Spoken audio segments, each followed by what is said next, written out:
자, 이제 국내 시장에 대한 이야기를 한번 해보도록 하겠습니다. 매주 목요일마다 증시를 조금 다른 관점에서 바라보며 투자 전략을 세워보는 시간이죠. 유니인베스트 이성수 대표와 함께 이성수의 마켓 포인트 진행해 보겠습니다. 어서 오세요. 안녕하세요. 네, 안녕하세요. 자, 일단 그 6월의 첫 거래일은 국내 증시가 기분 좋게 출발을 했어요.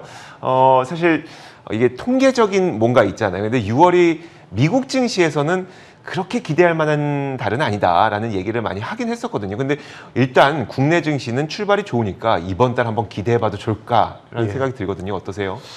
그러고 보면 이제 지난 1월 이후부터 해서 거의 반년 가까이 네네. 횡보장이기도 했다 보니까 네. 개인 투자자분들 중에는 이제 6월 달에 한번 이게 팍 쳐주지 않을까 그런 기대를 많이 하시는 것 같아요. 네. 자, 그런데 지난 7개월 보게 되면요. 종합주가 지수가 7개월 연속 양봉으로 해서 상승했습니다. 은근히 이제 꾸준히 상승해 왔다는 것이죠. 네네. 자, 이 군중 심리의 여러 가지 동요 속에도 불구하고 시장은 꾸준히 상승해 왔는데, 자, 이 6월 달 같은 경우에는 그 이전에 비해서 좀 요동이 심할 것이다라는 점을 좀 마음의 각오를 하실 필요가 있다라고 생각합니다. 네. 자, 5월까지는 어떻게 보면 좀 평이한 네. 시장이었어요. 뭐 이제 뭐 시기로는 좀 힘들지 않냐 싶지만 전반적으로 좀 네. 평이했고 그런데 6월부터 해서는 좀 여러 가지 변수들이 좀 증시에 크게 돌출될 수 있는 부분이 있어 보입니다. 요동칠 수 있는 가능성을 염두에 둬야 된다. 6월은. 그 이유는 뭘까요?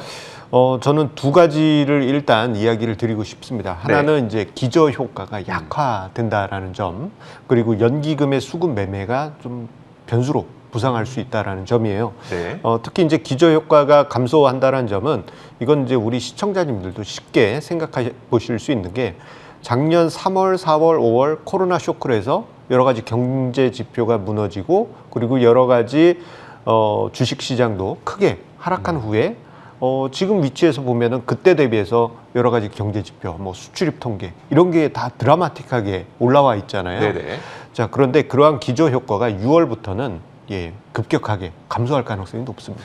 6월부터는 그 수출 통계도 기대치를 좀 낮춰야 된다는 이야기를 종종 저희한테 해주셨었거든요. 예, 맞습니다. 5월까지는 이제 강한 기저 효과가 분명 있었어요. 네. 뭐 자주 언급드렸던 수출입 통계 예상치 뭐 그 수준하고 비슷하게 지금 실제 수출도 계속 달성해 왔지 않습니까? 네네. 4월 달과 5월 달에 수출이 전년 동기비 40% 이상 증가했고 5월 달 수출은 뭐 역대 최대 네. 수준이라는 그러한 평가를 계속 보여주어 왔는데, 자, 이러한 드라마틱한 기저 효과가 6월부터 해서는 감소될 가능성이 높습니다. 제가 이제 또 수출 통계 관련한 예상 시나리오 표를 따로 또 준비한 게 있는데요. 자, 자주 보셨던 자료죠. 자, 그런데 지금 보시게 되면요. 화면상에 보시게 되면 연두색 막대기는 이제 실제 달성된 수치입니다. 네. 자, 파란색과 빨간색 막대가 작년 연말에 예상했던 수준인데 그것을 초과해서 달성했어요. 그런데 6월부터 해서는요, 그 추정치가 뚝 떨어졌다라는 것을 확인을 하실 수가 있습니다. 네. 즉, 4월 달과 5월 달에 비해서 기저 효과가 낮아지는 이러한 부분은 분명 경제 지표의 선행에서 움직이는 주식 시장의 특성상 뭐랄까 부담 요인으로 작용할 가능성이 높습니다. 네. 그나마 다행인 것은 5월 달에 증시가 불바다 장세가 아니었다라는 점. 애매하게 올라간 게 뭐 이거 뭐 좀 기분 안 좋은데라고 생각하실 수 있는데 네네. 저는 5월 달 증시가 활활 타오르지 않았다라는 게 오히려 다행이라고 생각합니다. 그것은 이제 앞으로 이어질 기저효과 약화가 약간은 시장에 반영이 되었기 때문입니다. 그래도 좀 네. 기저효과가 약해진다는 점은 우리가 좀 눈여겨봐야 될 대목입니다. 분명히 기저 효과는 감소할 수 있다. 이거는 어떻게 보면 누구나 예상했던 일인 것 같은데, 다만 주식 시장에서는 연기금의 매도가 감소해 오다 보니까 6월 시장에는 좀 우군이 되지 않을까라고 생각하시는 분도 있을 것 같거든요. 예, 앞서서는 이제 기저효과 약화 때문에 이제 네네. 펀더멘탈 측면에서 뭐 시장의 잠재적인 부담 요인이 되지 않을까라는 점을 이야기 드렸어요. 자, 그런데 또 수급적인 측면에서는 만약에 현재 위치에서 시장이 좀 더 올라간다. 네. 아니면은 지금 위치를 조금 더 유지한다 하더라도 연기금발 매도가 나올 가능성이 높아지고 있습니다. 점점 이제 6월 들고 하반기로 접어들면서 그런 효과가 커질 가능성이 큰데요. 보게 되면 이제 5월 달에 연기금이 매수를 하다 보니까 네. 개인 투자자분들 사이에서 연기금이 컴백한 게 아니냐, 뭐 이러한 기대감이 있으신 게 사실이에요. 네. 하지만 이 부분에 대해서는 일시적인 현상이다라고 그래요? 그렇게 이야기를 드리고 싶습니다. 그 이유는 제가 이제 종종 보여드리는 주가 지수별 연기금의 초과 또는 부족, 네네. 예, 국내 주식 초과 내지 부족 주식 금액을 표로 보여드리곤 하는데요. 네.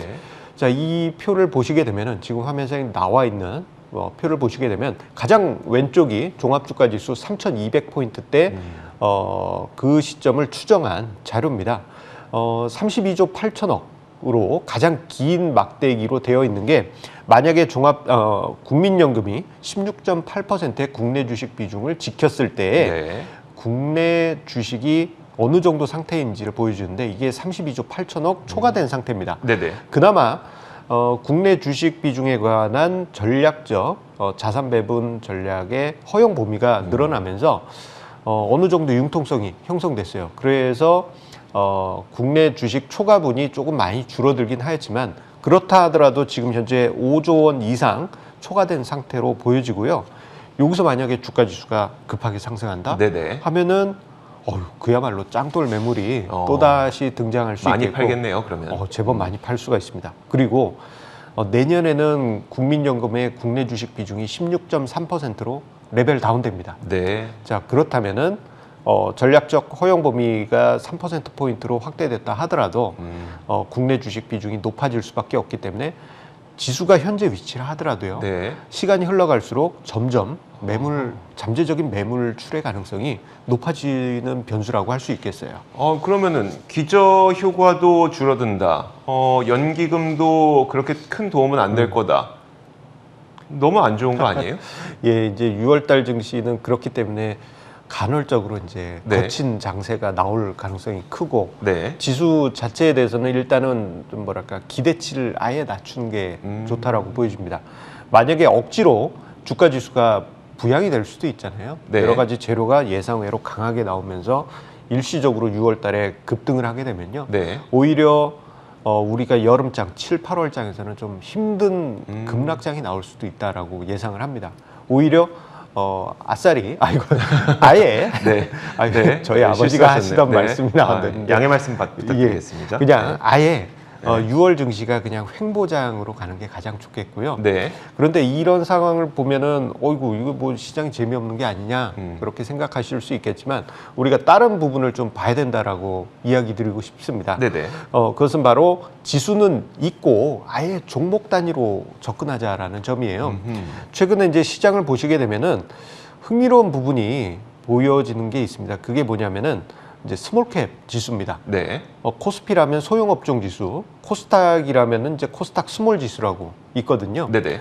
대표적인 이제 스몰캡 지수라고 할 수 있겠는데 이 스몰캡 지수가 지난 5월 초하고 중순에 가상화폐 시장이 조정받을 때 동반 약세를 보였어요. 네네. 그런데 그 이후부터 해서는 소형업종 지수가 매우 강하게 치고 올라가서 최근 그러니까 6월 1일, 6월 2일 사이에 치고 올라가면서 또다시 거의 뭐 사상 표를 최고치. 보면서 얘기를 예. 나눠볼까요? 네. 예, 지금 화면상에 위에 표가 있는 게 소형주 지수네요. 그렇죠. 위에 있는 게 이제 코스피 소형업종 지수고 아래에 있는 게 코스닥 소형업종 지수인데요. 이게 엊그저께 네. 기준이다 보니까 어제치가 반영이 되지 않은 부분이 있습니다. 네. 근데 어제 것까지 반영을 하면은 이제 코스피 소형도 사상 최고치 수준에 들어와 있고 그리고 이제 올라오고 있는 게 최근에 매우 강하게 꾸준히 주가 지수는 재미없는데 꾸준히 올라오는 모습이 보이고 있지 않습니까? 네. 자, 이러한 점은 앞서 살짝 언급드린 대로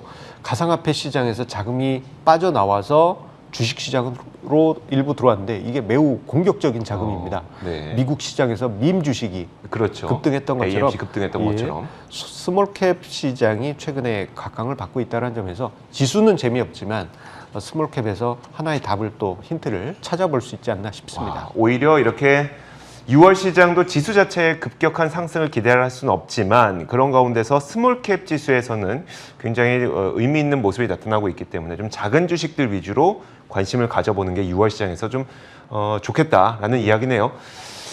6월 시장에 대한 대응 전략을 좀 제가 얘기하는 것보다 대표님이 다시 한번 정리해 주시면 어떨까요? 일단은 눈높이를 낮추시라. 네네. 그 이야기를 드리고 싶습니다. 이 눈높이가 높아져 있는 상황.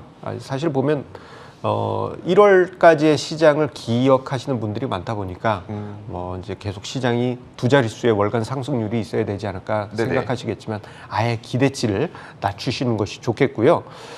그리고 이제 기저 효과들이 계속 사라지지만 네. 이제는 백신 효과가 등장할 가능성이 높습니다. 이제 전 국민이 지금 매우 적극적으로 백신을 맞고 계시거든요. 그러니까요. 그러면은 컨택트 관련한 종목들이 한동안 좀 이제 지지부진하다가 최근 이제 모멘텀이 붙기 시작하거든요. 네네. 이 종목들을 보실 때 2019년 정도 실적이 회복된다면 밸류에이션이 어떨까? 이런 것을 한번 추정해 보시면은 앞으로의 시장에서 우리가 무엇을 보아야 될지 큰 힌트를 잡으실 수 있지 않을까 싶습니다. 소형주 가운데서 콘택트 관련주 예. 쪽으로 생각을 해보면 되겠네요. 예, 그쪽으로 이제 보시면서 그 외에도 이제 다양한 종목군들이 있어요. 네네, 그런데 그럼요. 종목을 연구를 하실 때 이제 스몰캡 부분을 탐구를 하시면서요. 작년 실적은 다 이제 별로 안 좋지 않습니까? 네네. 그래서 그것을 기반으로 해서 펄을 계산하면 다 현실적이지가 않습니다. 네네. 오히려 2019년 정도 회복하면 현재 대략 퍼가 어느 정도 될까? 맞아요. 그러면 이게 뭐 2019년으로 치면 한 5배밖에 안 되네? 이런 네네. 종목들 분명히 있거든요. 아, 네. 그런 종목들이 오히려 투자 대안이 되실 수 있을 겁니다. 네, 알겠습니다. 자, 6월 시장을 어떻게 대응해야 되는지 투자 전략까지 세워드렸습니다. 지금까지 유니인베스트먼트 이성수 대표와 함께 이야기 나눠봤습니다. 고맙습니다. 자, 저희 굿모닝 글로벌도 저희가 준비한 소식은 여기까지입니다. 이어지는 출발 성공투자 통해서 여러 가지 국내 시장 뉴스와 여러 가지 대응 전략 준비되어 있으니까요. 함께 하시면서 오늘도 성공투자 하시길 기원하도록 하겠습니다. 저희는 내일 같은 시간에 찾아오도록 하겠습니다. 오늘도 함께 해주신 여러분 고맙습니다.